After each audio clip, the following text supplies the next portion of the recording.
But so happy to see you all this morning. Yes, really close to summer solstice. As I mentioned this in Chinese medicine, the 10 days before and after the solstice are called doyo. And they're this time when the earth is trying to come to that moment of balance on the solstices and equinoxes, and when our bodies are also trying to come to balance, and our hearts and our spirits. So it's a very important time to pay particular attention to our own health and centeredness. And in the summer solstice is a little easier than at winter solstice, when everyone is indulging right around the solstice and tends to get sick. So hopefully, as the summer solstice, we can all pay attention to these 10 days before and after. And I just wanted to mention that, if you looked at the poems that I sent, the photographs that I put on there are from Chaco Canyon. And the Chaco Canyon, if you've never been there in the Southwest near in New Mexico, is a very amazing place of Anasazi ruins that been there for many, many, many thousands of years. And Fajada Butte, that incredible butte on the top of it, is a place where at the summer solstice, on that etched spiral, at the summer solstice, the sun comes across it right in the middle at the moment of the summer solstice. So in case we really don't believe that magic has been happening on this planet for a very long time, it's one of those things that kind of proves to us that it does. And it happens that my cousin's wife is the person who has done all the archaeoastronomy of Chaco Canyon and done the film about it. And I put her website on the page. It's called solsticeproject.org. Thank you. I've been there a couple of times. Yeah, it's an amazing place. I did archaeological work there with the Sierra Club. Great. Yeah, it is a very magical place. So welcome to this magical, almost summer solstice moment on the screen. Let's go around and always remind each other who we are, where we are, and an image or vision for today or for summer. Gail, an image for the morning? Heat wave. Ripples of the heat waves. All right.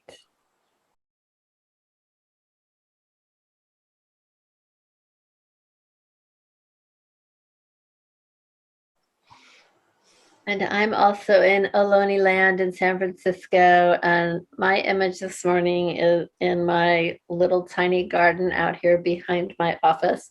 There's a hydrangea that I swear is like twice the size of my head and is purple and green and white and pink. And all the other hydrangeas on the bush are all different colors on the exact same bush. So I'm just amazed by them.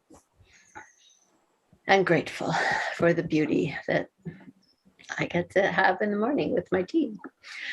So as we approach this summer solstice, the longest day, the shortest night, once again, times of transformation. So I just had to do summer poems today, starting with one that many of us probably know, The Summer Day by Mary Oliver. Who made the world? Who made the swan and the black bear? Who made the grasshopper?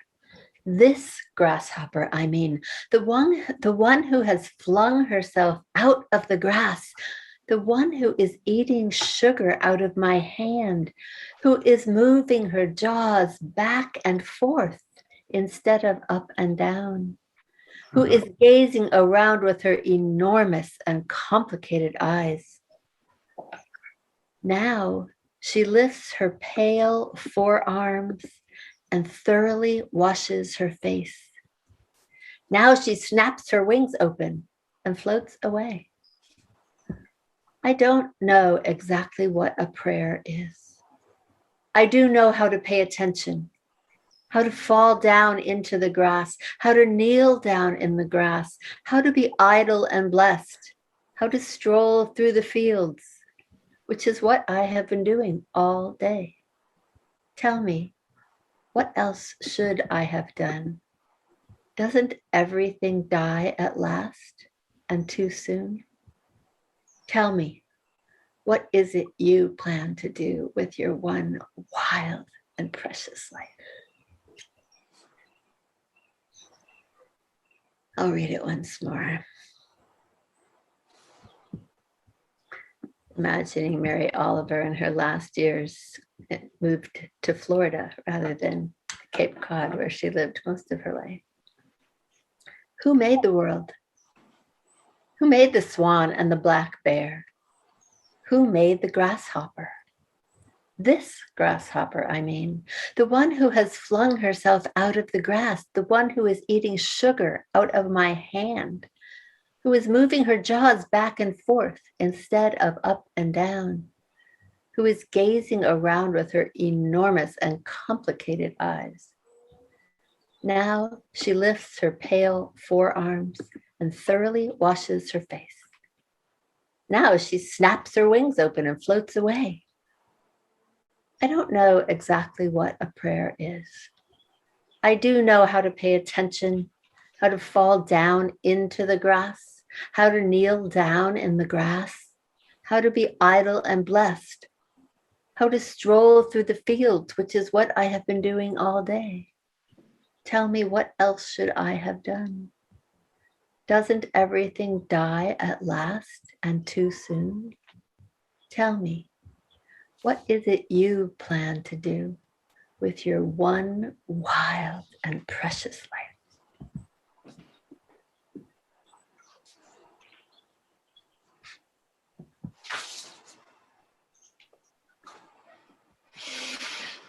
I do know how to pay attention.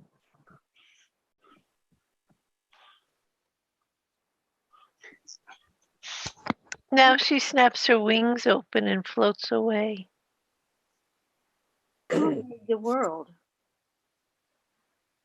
She also wrote, who made the world? Doesn't everything die at last and too soon? Yeah. Grasshopper. What is it you plan to do? Grasshopper eating. Sarah, what were you going to say? Okay, grasshopper eating sugar out of my hand. Yeah. How to And be, go ahead, Anne. how to be idle and blessed.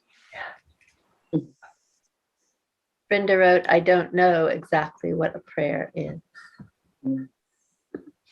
Your one wild and precious life.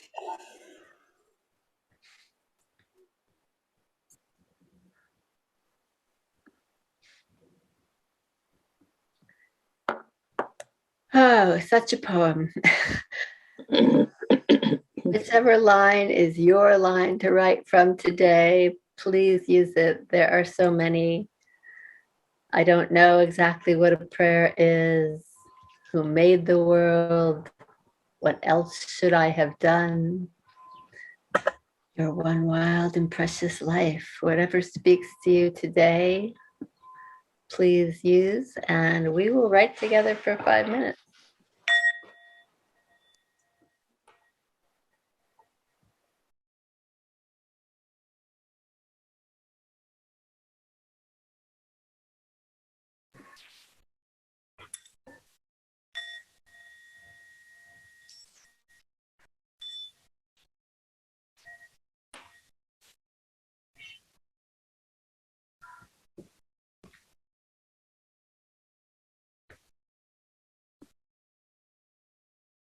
Who would like to start the reading?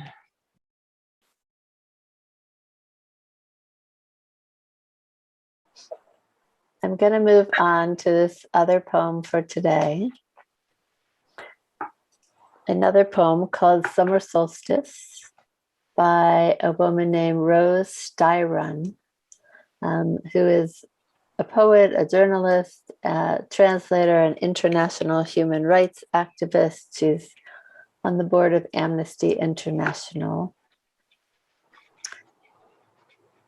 Suddenly, there's nothing to do, and too much. The lawn, paths, woods were never so green. White blossoms of every size and shape, hydrangea, Chinese dogwood, mock orange, spill their glistening.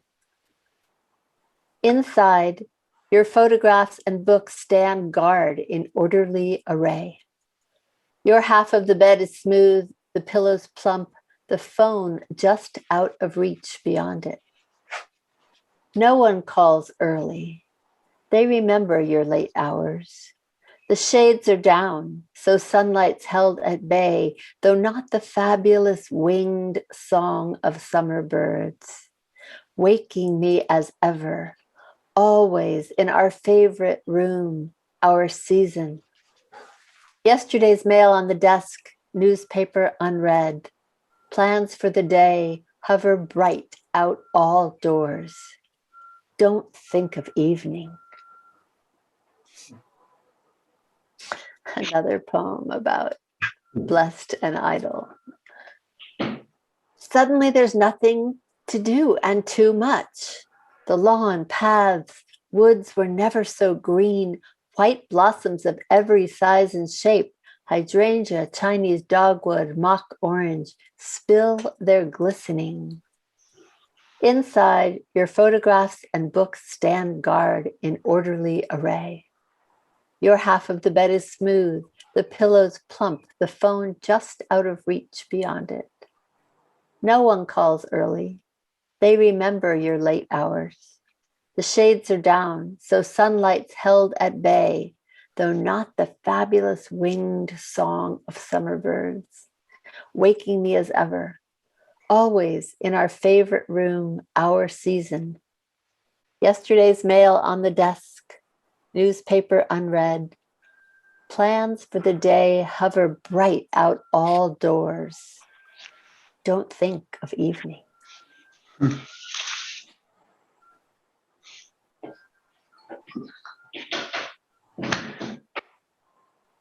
Winged song.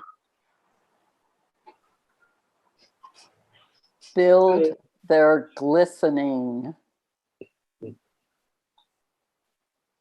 Suddenly there's nothing to do and too much. Yeah, Dee wrote that also. Your books stand guard.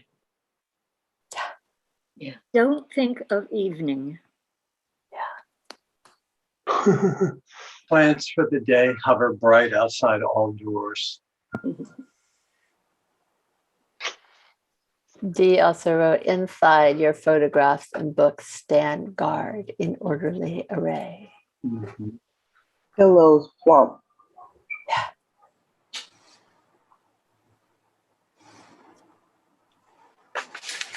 No one calls early. First side of the bed is smooth. Ugh.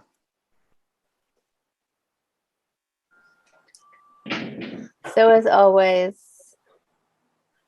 whatever line is yours, we can use Song of Summer Birds, Don't Think of Evening, No One Calls Early, or whichever word or idea jumps out at you. If you want to go back to your first poem, that's fine too. And we will do another 5-minute rest.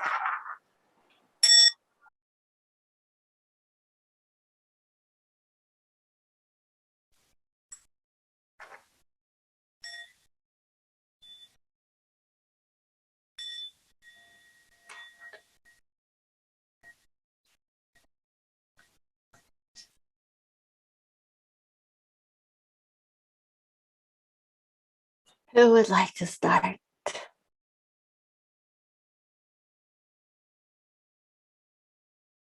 Thank you all for creating together. each week in this amazing, amazing way we have learned. So may everyone come through this moment of summer solstice, the longest day, the shortest night, taking care of ourselves, our people, our earth, all sentient beings. Thank you, thank you, thank you for allowing this creative space together. Yes, and happy Juneteenth as well as happy summer solstice. Yeah. Blessings. Yes.